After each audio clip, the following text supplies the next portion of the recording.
ದಾವಣಗೆರೆ ದಕ್ಷಿಣ ಹಾಗೆ ಬಾಗಲಕೋಟೆಯನ್ನ ಗೆಲ್ಲಲೇಬೇಕು ಅನ್ನೋದು ಕಾಂಗ್ರೆಸ್ ಬಿಜೆಪಿ ನಾಯಕರ ಪಣ. ಎರಡೂ ಕ್ಷೇತ್ರಗಳನ್ನ ಗೆಲ್ಲೋಕೆ ಆರೋಪ ಪ್ರತ್ಯಾರೋಪ ಜೋರಾಗಿದೆ. ಗ್ಯಾರಂಟಿ ಯೋಜನೆಗಳಿಂದ ಕರ್ನಾಟಕ ದಿವಾಳಿ ಆಗ್ತಾ ಇದೆ, ಅಭಿವೃದ್ಧಿ ಕೆಲಸಗಳಾಗ್ತಾ ಇಲ್ಲ, ಅನ್ನಭಾಗ್ಯ ಕೇಂದ್ರದ್ದು, ಗೃಹಲಕ್ಷ್ಮಿ ಹಣ ಬರ್ತಾ ಇಲ್ಲ ಅನ್ನುವಂತಹ ಬಿಜೆಪಿಯ ಆರೋಪಗಳಿಗೆ ಸಿಎಂ ಸಿದ್ದರಾಮಯ್ಯ ತಿರುಗೇಟನ್ನ ಕೊಟ್ಟಿದ್ದಾರೆ.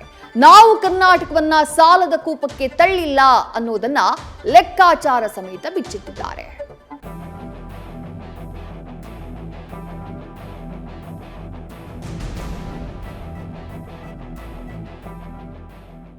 ಧನುರ್ಬಾಣ ಹಿಡಿದು ರಣಕ್ಷೇತ್ರಗಳಲ್ಲಿ ಯೋಧರಂತೆ ಆರ್ಭಟಿಸ್ತಾ ಇರುವ ಕದನ ಕಲಿಗಳು, ಪ್ರತಿಸ್ಪರ್ಧಿಗಳ ಎದುರು ಮಹಾರಥಿಗಳ ಠೇಂಕಾರ, ಬಿರು ಬಿಸಿಲಿಗೂ ಸೆಡ್ಡು ಹೊಡೆದು ಬಿರುಸಿನ ಪ್ರಚಾರ, ಮತ ಸೆಳೆಯುವ ಭಾಷಣ, ಕೌಶಲ್ಯ, ಆಯುಧಾಗದಲ್ಲಿರುವ ಎಲ್ಲ ಶಸ್ತ್ರಾಸ್ತ್ರಗಳನ್ನ ಬಳಸಿ ಟೀಕೆ ಟಿಪ್ಪಣಿ, ಏಟು ಎದುರೇಟು, ರಾಜ್ಯದ 2 ಉಪಚುನಾವಣಾ ಅಖಾಡಗಳು ರಣರಣ ರಂಗೇರಿವೆ.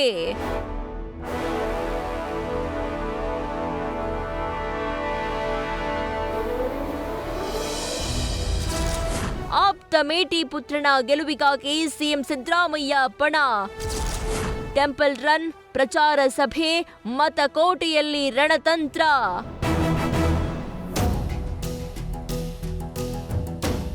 ಬಾಗಲಕೋಟೆ ಅನನ್ಯ ಇತಿಹಾಸಕ್ಕೆ ಹೆಸರುವಾಸಿಯಾಗಿರೋ ಜಿಲ್ಲೆ.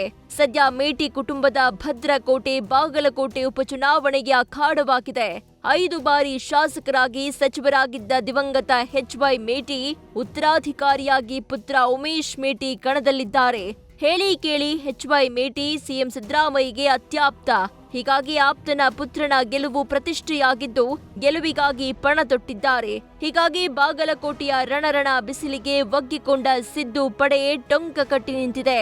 ಪ್ರಚಾರಕ್ಕೂ ಮುನ್ನ ವೀರಭದ್ರ ದೇವಸ್ಥಾನ, ದುರ್ಗಾದೇವಿ ದೇವಸ್ಥಾನಗಳಿಗೆ ತೆರಳಿ ಪೂಜೆ ಸಲ್ಲಿಸಿದ್ರು. ವೀರಭದ್ರೇಶ್ವರನಿಗೆ ಆರತಿ ಬೆಳಗಿ ಪ್ರಯತ್ನಕ್ಕೆ ಫಲ ಕೇಳಿದ್ರು. ಬಳಿಕ ಬೇವಿನಮಟ್ಟಿ, ಶೀರೂರು, ನವನಗರದಲ್ಲಿ ಪ್ರಚಾರ ಸಭೆ ನಡೆಸಿದ್ದು ಇವತ್ತು ರಾತ್ರಿ ಬಾಗಲಕೋಟೆಯಲ್ಲಿ ವಾಸ್ತವ್ಯ ಹೂಡಲಿದ್ದಾರೆ.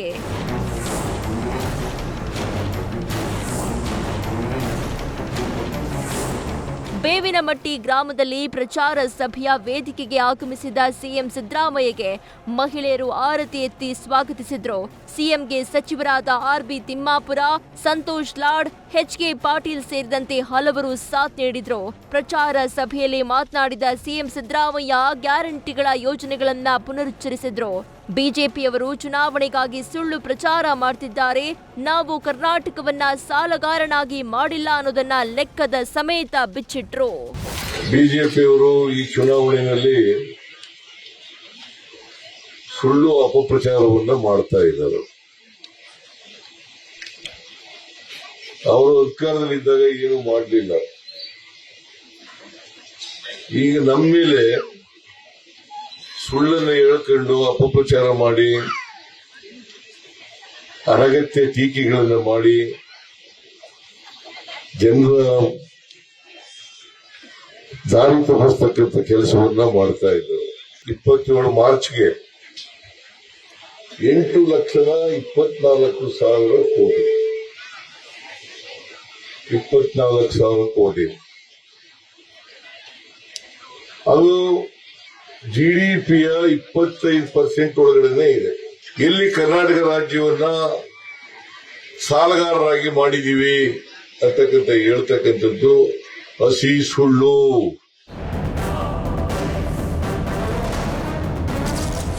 ಬಾಗಲಕೋಟೆಯಲ್ಲೇ ಬೀಡು ಬಿಟ್ಟ ಬಿಜೆಪಿ ದಂಡು. ಸರ್ಕಾರದ ವೈಫಲ್ಯಗಳನ್ನ ಹಿಡಿದು ಕೇಸರಿ ದಾಳಿ. ಇತ್ತ ದಾವಣಗೆರೆ ದಕ್ಷಿಣ ಕೋಟೆ ಗೆಲ್ಲಲು ಇಡೀ ಬಿಜೆಪಿ ದಂಡಯಾತ್ರೆ ನಡೆಸ್ತಾ ಇದೆ. ಕೋಟೆ ಕೊತ್ತಲಗಳನ್ನ ಬಿಡದೆ ಸಂಚಾರ ನಡೆಸುತ್ತಿದ್ದಾರೆ. ಇವತ್ತು ಸುದ್ದಿಗೋಷ್ಠಿ ನಡೆಸಿದ ಬಿಜೆಪಿ ನಾಯಕರು ರಾಜ್ಯ ಸರ್ಕಾರದ ವಿರುದ್ಧ ಮುಗಿಬಿದ್ರು.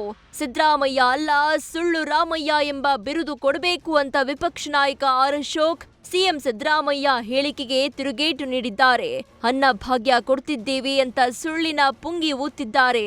ಅನ್ನರಾಮಯ್ಯ ಅಲ್ಲ, ಕನ್ನರಾಮಯ್ಯ ಅನ್ನ ಭಾಗ್ಯಕ್ಕೆ 700 ಕೋಟಿ ಹಣ ಕೊಡಲೇ ಇಲ್ಲ ಅಂತ ಕಿಡಿಕಾರಿದ್ರು.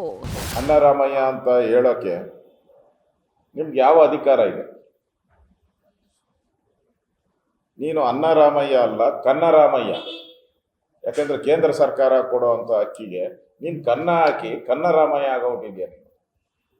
ಅದನ್ನ ಜಗಜ್ಜಾಹೀರಾತಾಗಿ ಹೇಳ್ಬೇಕು ನೀನು. ಈಗ 5 ಗ್ಯಾರಂಟಿ ಕೊಡ್ತಾ ಇದ್ದೀರಾ, ಇನ್ನೊಂದು 25 ಗ್ಯಾರಂಟಿ ಕೊಡಿ, ನಮ್ದೇನು ಅಬ್ಜೆಕ್ಷನ್ ಇಲ್ಲ. ಯಾಕೆ 2 ತಿಂಗಳು ಗೃಹಲಕ್ಷ್ಮಿ ಹಣವನ್ನು 5,000 ಕೋಟಿ, ಎಷ್ಟು ದೊಡ್ಡ ಅಮೌಂಟ್, 5,000 ಕೋಟಿ ಯಾಕೆ ಕೊಟ್ಟಿಲ್ಲ? ನಾವಾ ರದ್ದು ಮಾಡಿರೋದು, ನೀವಾ ಹೇಳಿ ರಾಜ್ಯದ ಜನತೆಗೆ. ಬಿಜೆಪಿ ರದ್ದು ಮಾಡಿದ್ಯಾ? ಒಟ್ಟಾರೆ ಬಿಜೆಪಿ ಕಾಂಗ್ರೆಸ್ ನಾಯಕರಿಂದ 2 ಕ್ಷೇತ್ರಗಳಲ್ಲೂ ಭರ್ಜರಿ ಮತ ಕೊಯ್ಲು ನಡೀತಾ ಇದೆ. ಪರಿಪಕ್ವ, ಪ್ರಬುದ್ಧ, ಪ್ರಜ್ಞಾವಂತ ಮತದಾರರು ಯಾರ ಪಾಲಿಗೆ ಕಾಮಧೇನು, ಕಲ್ಪವೃಕ್ಷ ಅನ್ನೋದು ಕುತೂಹಲ ಮೂಡಿಸಿದೆ. ದಾವಣಗೆರೆಯಿಂದ ಶಿವಾನಂದ ಜೊತೆ Krishna Hadimani, news first Bagalkot. News first ನಿರ್ಭೀತಿಯಿಂದ ನಿಮ್ಮ ಪರವಾಗಿ.